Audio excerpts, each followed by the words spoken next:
الحمد للہ وکفا وسلام علی عباده الذین اصطفى۔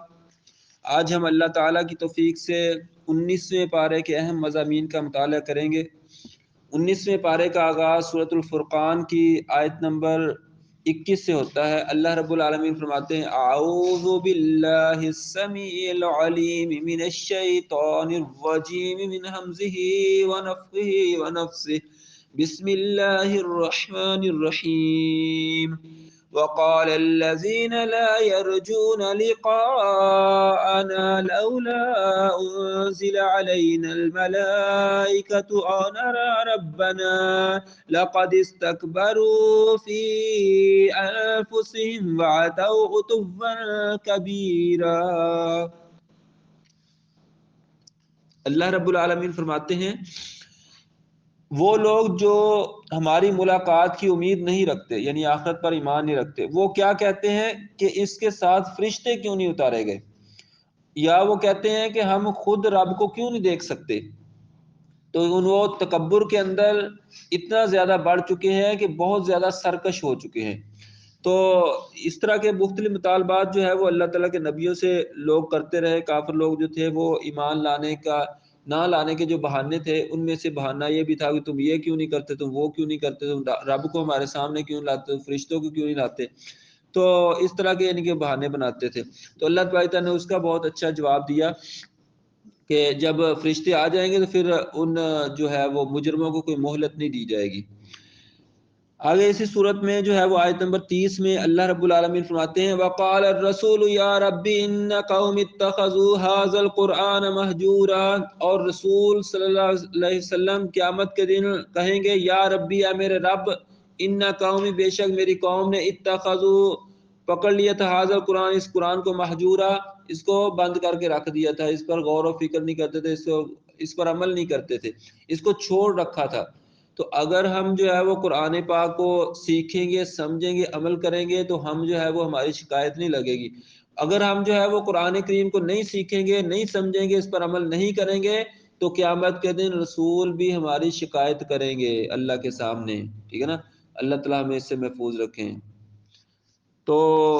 اللہ تعالیٰ یعنی اس سے محفوظ رکھے کہ قیامت کے دن ہماری بھی شکایت لگے، شکایت نہیں لگنی چاہیے۔ آگے اسی صورت کی آیت نمبر 41 میں اللہ رب العالمین فرماتے ہیں وَإِذَا رَأَوْكَ آیت نمبر ہے 43 أَرَأَيْتَ مَنِ اتَّخَذَ إِلَٰهَهُ هَوَاهُ، کیا تم نے اس کو نہیں دیکھا جس نے اپنی خواہش نفس کو الہ بنا رکھا ہے۔ خواہش نفس کو یعنی وہ کہتے ہیں ہم نے دل کی ماننی ہے، جس طرف دل کہتا ہے اس طرف ہمیں چلے جانا ہے۔ دل کہتا ہے کہ جا کے بتوں کی پوجا کرو، اس طرف کرنا شروع کر دو۔ دل کہتا ہے نہیں جی اب یہ کام کرنا شروع کر دی، وہ کر دی، وہی دل کی مانتے ہیں۔ بعض ہمارے یہاں مسلمان بھی ایسے ہیں، اللہ تعالیٰ ان کو جو ہدایت دے، وہ کہتے ہیں جب دل کرتا ہے وہ نماز پڑھ لیتے ہیں، نہیں دل کرتا نہیں پڑھتے۔ یہ کیا طریقہ ہوا بھائی، ٹھیک ہے نا۔ جو اللہ تعالیٰ نے فرض کیا ہے وہ تو فرض ہی ہے نا چیز۔ تو انہوں نے پھر کیا ہوا ہے، یہ انہوں نے اپنی خواہش نفس کو الہ بنا رکھا ہے۔ اللہ تعالیٰ ہمیں اس سے محفوظ رکھے۔ یعنی یہ بھی اللہ تعالیٰ کے ساتھ شرک والی ایک صورتحال ہے کہ جب بندہ صرف اپنے دل کی مانے، اللہ اور اس کے رسول کی نہ مانے، جبکہ اللہ اور اس کے رسول کا حکم آ جائے، ہمارا دل مانتا ہو یا نہ مانتا ہو، ہمیں جو ہے وہ اس پر عمل کرنا ہی کرنا ہوتا ہے۔ آگے جو ہے وہ اسی صورت کی آیت نمبر 59 کے اندر یعنی 59 نمبر آیت میں اللہ تعالیٰ فرماتے ہیں الذی خلق السماوات والارض وما بینہما فی 6 ایام ثم استوى علی العرش، وہ ذات اللہ رب العالمین ہے جس نے آسمانوں اور زمین کو خلق فرمایا، پیدا فرمایا، وما بینہما، اس کے درمیان کی چیزوں کو بھی، کتنی دیر میں، فی 6 ایام، 6 دن میں، ثم استوى علی العرش، پھر اللہ تبارک تعالیٰ اپنے عرش پر جا مستوی ہوئے۔ عرش کا مطلب کیا ہے؟ یہ جو آسمان ہمیں نظر آتا ہے اس طرح کے یہ 7 آسمان ہیں ٹوٹل، 7 آسمانوں کے اوپر کرسی ہے، اور آیت الکرسی میں آتا ہے نا کہ وسیع کرسی السماوات والارض، آسمانوں اور زمین کو اس کی کرسی نے گھیر رکھا ہے۔ تو وہ کرسی بہت بڑی ہے، جیسے بڑے گراؤنڈ کے اندر انگوٹھی پڑی ہے تو وہ انگوٹھی سمجھو 7 آسمان ہے، اور جو ہے وہ کرسی اتنی بڑی ہے جتنا گراؤنڈ ہے۔ پھر وہ اللہ تعالیٰ کے پاؤں رکھنے کی جگہ ہے، اس کے آگے جو ہے وہ اوپر اللہ تعالیٰ کا عرش ہے، اور عرش اتنا بڑا ہے اس کرسی سے جیسے ایک بڑے گراؤنڈ کے اندر انگوٹھی پڑی ہو، تو وہ انگوٹھی سمجھو کہ کرسی ہے، اور وہ بڑا گراؤنڈ جو ہے وہ اللہ کا عرش ہے، یعنی اللہ تعالیٰ کا عرش اتنا بڑا ہے۔ تو اللہ اکبر، اللہ سب سے بڑا ہے۔ تو اللہ رب العالمین فرماتے ہیں کہ آگے جو ہے وہ اسی صورت کے آخری رکوع کے اندر اللہ رب العالمین نے اپنے نیک اور مومن بندوں کی صفات بیان فرمائی اور فرمایا وعباد الرحمن، وہ رحمان کے بندے ہیں، اللہ کے بندے ہیں۔ اللہ رب رحمان کے بندے کیا کرتے ہیں؟ الذین یمشون علی الارض ہونا، وہ جب زمین پہ چلتے ہیں تو بڑی آہستگی سے چلتے ہیں، یعنی کہ وہ تکبر سے نہیں چلتے، غرور سے نہیں چلتے، ٹھیک ہے نا۔ اور کیا ہے وَإِذَا خَاطَبَهُمُ الْجَاهِلُونَ قَالُوا سَلَامًا، جب جاہلوں سے بات چیت ہو جائے تو انہیں دور سے اسلام کہہ دیتے ہیں، جھگڑتے نہیں، ان کے ساتھ بحث و مباحثے نہیں کرتے۔ وَالَّذِينَ يُبِيتُونَ لِرَبِّهِمْ سُجَّدًا وَقِيَامًا، یہ وہ لوگ ہیں جو اپنی راتوں کو سجدوں اور قیام کے اندر گزار دیتے ہیں، رات کو کیا کرتے ہیں؟ سجدوں اور قیام کے اندر گزار دیتے ہیں۔ والذین یقولون ربنا اصرف عنا عذاب جہنم، یہ اللہ سے دعائیں کرتے یا اللہ ہم سے جہنم کے عذاب کو پھیر دے، ان عذابها کان غراما، بے شک وہ عذاب بڑا سخت ہے، ان ساعت مستقرا و مقاما، یہ بہت برا ٹھکانہ ہے، بہت بری ٹھہرنے کی جگہ ہوگی کیا جہنم جو ہے۔ اور والذین اذا انفقوا لم یسرفوا ولم یقتروا، یہ وہ لوگ ہیں جب خرچ کرتے ہیں تو نہ تو اسراف کرتے ہیں یعنی فضول خرچی، اور نہ ہی بالکل تنگی یعنی کہ بالکل کنجوسی کرتے ہیں، یعنی درمیان کا راستہ اختیار کرتے ہیں۔ اور والذین لا یدعون مع اللہ الہا آخر، یہ اللہ کے ساتھ کسی اور الہ کو نہیں پکارتے، کسی اور الہ کی عبادت نہیں کرتے، اس کو مدد کے لیے نہیں پکارتے۔ ولا یقتلون النفس التي حرم اللہ الا بالحق، اور جس جان کو اللہ نے حرام کیا ہے قتل کرنا اس کو قتل نہیں کرتے، ٹھیک ہے نا۔ نمبر 1 شرک سے بچتے ہیں، نمبر 2 قتل سے بچتے ہیں، نمبر 3 والا یزنون، اور زنا نہیں کرتے۔ یہ 3 کام بڑے بڑے جو ہے وہ اللہ کے نیک اور مومن بندے یہ کام نہیں کرتے۔ ومن یفعل ذلک فیلقى اثاما، جو ایسا کرتا ہے وہ بہت بڑا گناہ اپنے سر لے لیتا ہے۔ یضاعف له العذاب یوم القیامہ، اس کو قیامت کے دن بہت بڑا عذاب ہوگا۔ جو شرک کرے گا اللہ کے علاوہ کسی اور کو مدد کے لیے پکارے گا، جو قتل کرے گا ناحق، اور جو زنا کرے گا، بدکاری کرے گا، اس کو کیا ہے بہت بڑا عذاب ہوگا قیامت کے دن، ویخلد فیہ مہانا، اور اس کے اندر وہ بڑے عذاب کے اندر گرفتار ہو جائے گا۔ لیکن الا من تاب، اگر دنیا کے اندر اللہ تعالی نے مہلت دی ہے موت سے پہلے پہلے، وہ توبہ کر لیتا ہے، وہ آمنا، اور ایمان لے آتا ہے، اللہ اور اس کے رسول کی باتوں پر ایمان لے آتا ہے، وہ عامل صالحا، نیک اعمال کرنا شروع کر دیتا ہے، گناہوں سے دور ہو جاتا ہے، تو پھر کیا ہوگا؟ فاولئک یبدل اللہ سیئاتہم حسنات، اللہ تعالیٰ ایسے گناہ گاروں کی گناہوں کو اللہ تعالیٰ نیکیوں میں بدل دیتے ہیں۔ دیکھ لے اللہ تعالیٰ کی شان، اللہ تعالیٰ کی رحمت کتنی وسیع ہے کہ گناہوں کو بھی اللہ تعالیٰ نیکیوں میں بدل دیتے ہیں، ٹھیک ہے نا۔ وقان اللہ غفور الرحیم، اللہ تعالیٰ بہت بخشنے والا، بہت رحم فرمانے والا ہے۔ تو فرمایا جو توبہ کرتا ہے اور نیک عمل کرتا ہے تو اللہ تبارک تعالیٰ بھی اس کی طرف اپنی طرف سے معافی ڈال دیتے ہیں، توبہ اس کی قبول فرما لیتے ہیں۔ والذین لا یشهدون الزور، یہ وہ لوگ ہیں جو جھوٹی گواہی نہیں دیتے۔ وَإِذَا مَرُّوا بِاللَّغْوِ مَرُّوا كِرَامًا، جب یہ کسی برائی کے پاس سے گزرتے ہیں تو خاموشی سے گزر جاتے ہیں، یعنی کہ اس کے اندر گرفتار نہیں ہوتے۔ والذین اذا ذکروا بآیات ربهم لم یخروا علیہا صما وعمیانا، جب ان کے سامنے اللہ رب رحمان کی آیتیں تلاوت کی جاتی تو اس پر گونگے اور بہرے ہو کر نہیں گر پڑتے، بلکہ اس کو غور و فکر کرتے ہیں، غوث کرتے ہیں، اس کو سمجھتے ہیں، سیکھتے ہیں، اس پر عمل کرتے ہیں۔ والذین یقولون، اور یہ وہ لوگ ہیں جو اللہ تعالیٰ سے دعائیں کرتے ہیں، کیا دعائیں کرتے ہیں؟ ربنا ھب لنا من ازواجنا وذریاتنا قرۃ اعین، اے اللہ ہماری بیویوں اور ہماری اولاد کے اندر ہماری آنکھوں کی ٹھنڈک رکھ دے، وجعلنا للمتقین اماما، اور ہمیں متقین کا امام بنا، ٹھیک ہے نا، یعنی نیک لوگوں کا رہنما بنا۔ اولئک یجزون الغرفۃ بما صبروا، ان کے لیے جنت کے محلات ہیں ان کے صبر کی وجہ سے، ٹھیک ہے نا، اور جب یہ وہاں جائیں گے تو ان کو جو ہے وہ سلام پیش کیا جائے گا اور وہاں ہمیشہ رہیں گے، ان کو بہت اچھا ٹھکانہ دیا جائے گا۔ تو اللہ تبارک نے فرمایا کہ یہ ہم نے تمہیں نصیحت کر دی ہے، ہم اس یعنی کہ اس جنت کی طرف تمہیں بلا رہے ہیں، اب یہ نہ ہو کہ تم یہاں پر جھٹلا دو اور پھر وہاں اپنے آپ کو الزام دینا، پھر کسی اور کو الزام نہ دینا، ٹھیک ہے نا۔ آگے جو ہے وہ سورۃ الشعراء ہے، شعراء جو ہے وہ شاعر کی جمع ہے، شاعر ہوتے ہیں نا شعر پڑھنے والے، کیونکہ اس کی آخری رکوع کے اندر شعراء کا ذکر ہے، اس لیے اس سورۃ کا نام سورۃ الشعراء ہے۔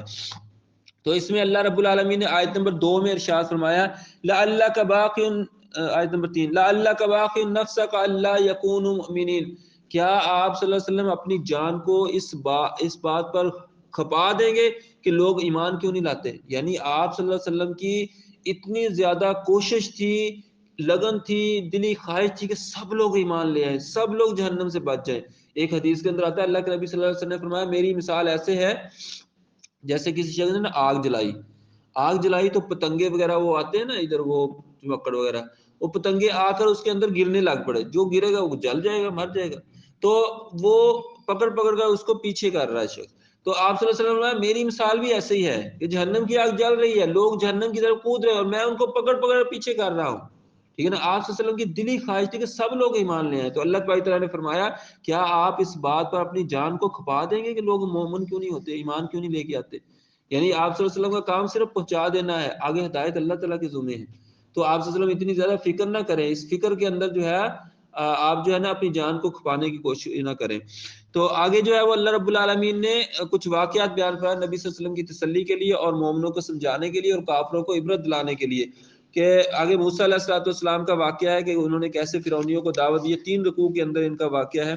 کہ انہوں نے کیسے دعوت دی فرعون کو اور اس کے آگے سے کیا سوال جواب کیے۔ دوسرے رکوع میں آتا ہے کہ اس نے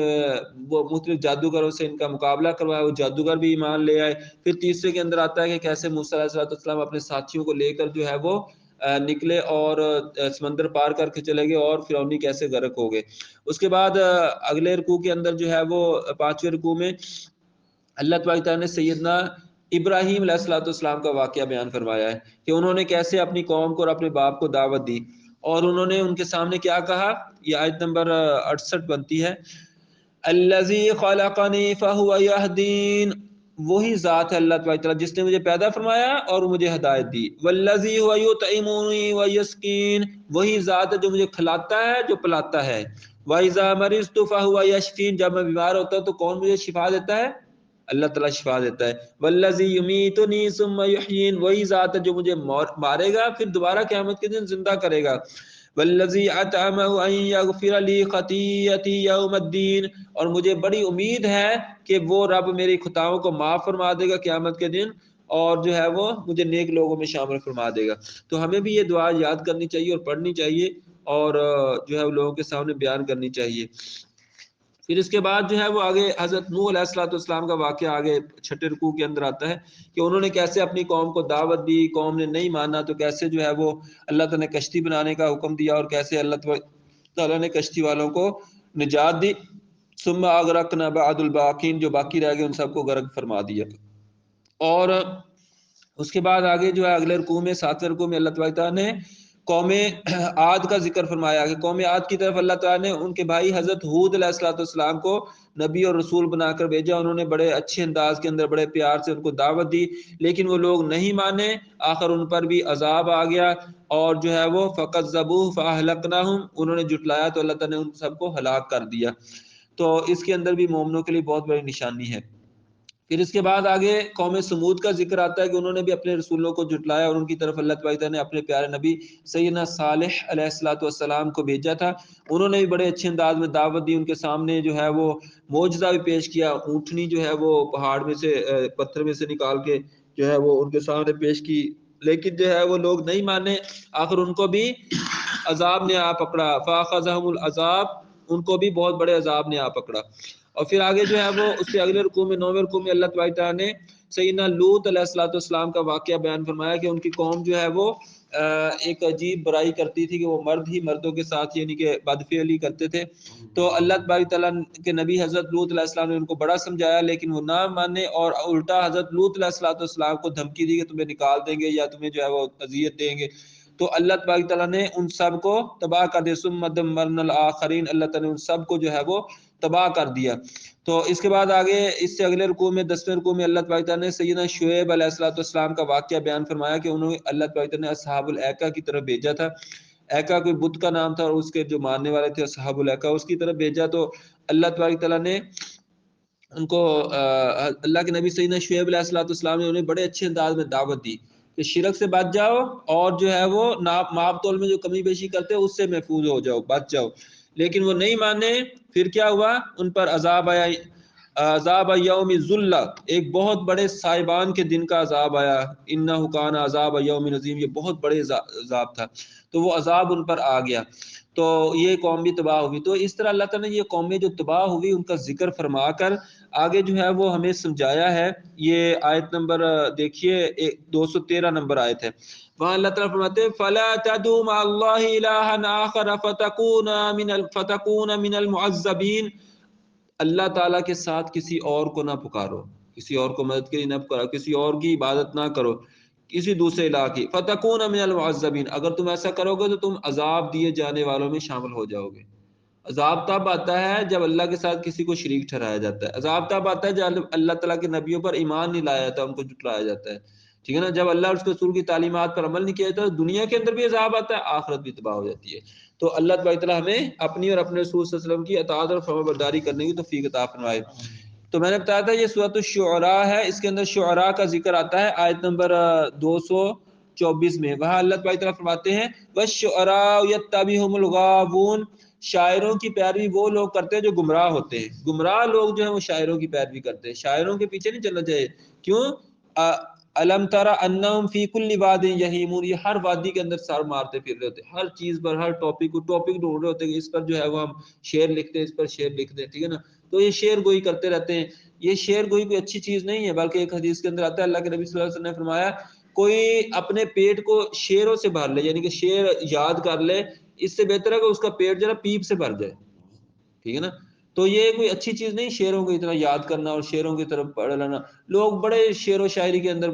ایک تو شعر ہوتے ہیں نا جو اللہ تعالیٰ کی تعریف کے ہوتے ہیں یا نبی کرم صلی اللہ علیہ وسلم کی نعت کے ہوتے ہیں، وہ تو چلو ٹھیک ہے، وہ تو اچھی بات ہے، ٹھیک ہے نا، وہ تو نبی صلی اللہ علیہ وسلم کے دور میں بھی ہو جاتا تھا۔ وہ مثلا حضرت حسان ثابت رضی اللہ عنہ نبی صلی اللہ علیہ وسلم کی شان میں شعر کہا کرتے تھے، نعت پڑھتے تھے، تو آپ صلی اللہ علیہ وسلم بڑے اچھے انداز میں سنتے تھے، صحابہ کرام بھی آپ صلی اللہ علیہ وسلم تعریف بھی فرماتے تھے، تو وہ تو ہو گئے یعنی ٹھیک ہے، جو اسلام کی سربلندی کے لیے شعر ہو، جہاد کے حوالے سے ہو، وہ تو چلو ٹھیک ہے۔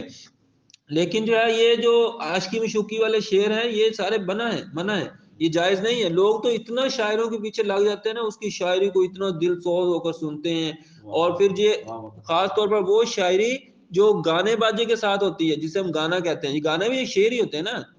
یہ شعر ہوتے ہیں۔ لوگ ان گانوں کو بڑے یاد کرتے ہیں اور بڑے اس کے پیچھے بھاگتے ہیں۔ یاد رکھیں یہ بہت بڑا عذاب کا کام ہے، گانے وغیرہ یاد کرنا۔ نبی صلی اللہ علیہ وسلم نے فرمایا تھا مجھے گانے باجے کے آلات کو توڑنے والا بنا کر بھیجا گیا ہے۔ آگے جو ہے وہ سورۃ النمل ہے، نمل کا مطلب ہوتا ہے چیونٹی۔ یہاں پر اللہ تعالیٰ نے حضرت سلیمان علیہ السلام کا واقعہ ذکر فرمایا، جب وہ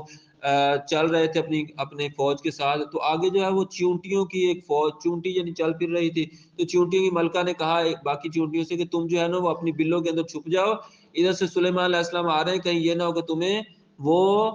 روند ڈالیں اور انہیں پتہ بھی نہ چلے، ٹھیک ہے نا۔ یہ ان کا عقیدہ تھا چیونٹیوں کا بھی، کہ اللہ کے نبی بھی غیب کا علم نہیں جانتے، لیکن اللہ رب العالمین نے انہیں حضرت سلیمان علیہ السلام کو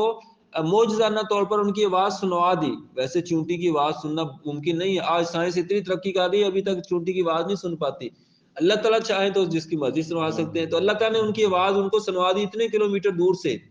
ٹھیک ہے نا۔ تو دیکھ کر کیا ہوا، فتبسم ضاحکا، تو حضرت سلیمان علیہ السلام جو ہے وہ خوش ہوئے، مسکرائے، تو اللہ تعالیٰ سے دعا کی۔ کیا دعا کی؟ یہ آیت نمبر 19 میں آتی ہے، ربی اوزعنی ان اشکر نعمتک التی انعمت علی وعلی والدی، اے اللہ مجھے ایسا بنا دے کہ میں تیرا شکر ادا کروں، جو نعمت تو نے مجھ پر کی ہیں، جو میرے والدین پر کی ہیں، ان کا شکر گزار بنا دے مجھے، وان عامل صالحا، اور مجھے نیک عمل کرنے والا بنا دے، ترضاؤ، جو جس سے تو راضی ہو جائے، ایسے اعمال جس سے تو راضی ہو جائے، وادخلنی برحمتک فی عبادک الصالحین، اور مجھے اپنی رحمت کے ذریعے اپنے نیک بندوں میں شامل فرما دے، یعنی مجھے نیک بنا دے، صالح بنا دے۔ ہمیں بھی یہ دعا کرنی چاہیے، ٹھیک ہے نا۔ پھر آگے وہ واقعہ آتا ہے کہ حضرت سلیمان علیہ السلام نے جب پرندوں کی حاضری لگائی تو دیکھا کہ ایک پرندہ ہدہد غائب ہے، تو آپ نے کہا کہ وہ کہاں چلا گیا، اگر وہ آ کر کوئی اپنا عذر پیش نہیں کرے گا تو میں اس کو مار دوں گا، ٹھیک ہے نا، یا اس کو سزا دوں گا۔ تو تھوڑی دیر کے بعد وہ اڑتا ہوا آ گیا، اس نے کہا کہ میں نا ایک خبر لے کے آیا ہوں، ایک آگے ملک ہے، اس پر ایک عورت حکومت کر رہی ہے، اور لوگ جو ہے نا وہ سورج کی پوجا کر رہے ہیں، ٹھیک ہے نا، اللہ کو چھوڑ کر، تو آپ کو نہیں پتا کہ وہاں پر یعنی اس طرح کے حالات ہو رہے ہیں۔ تو حضرت سلیمان علیہ السلام کے نالج میں نہیں تھی یہ بات، تو انہوں نے آ کر بتا دی، یعنی وہ بھی سمجھتے تھے کہ نبی جو ہوتے ہیں وہ علم غیب نہیں جانتے ہوتے، لیکن یہ کہ اللہ تبارک تعالیٰ معجزانہ طور پر ان کو بات بتا دیتے ہیں کچھ۔ تو اللہ تبارک تعالیٰ کے نبی حضرت سلیمان علیہ السلام نے ان کو پھر دعوت دی، اس کو خط لکھا اور کہا کہ یہ میرا خط لے جاؤ۔ اس کے اندر کیا لکھا تھا،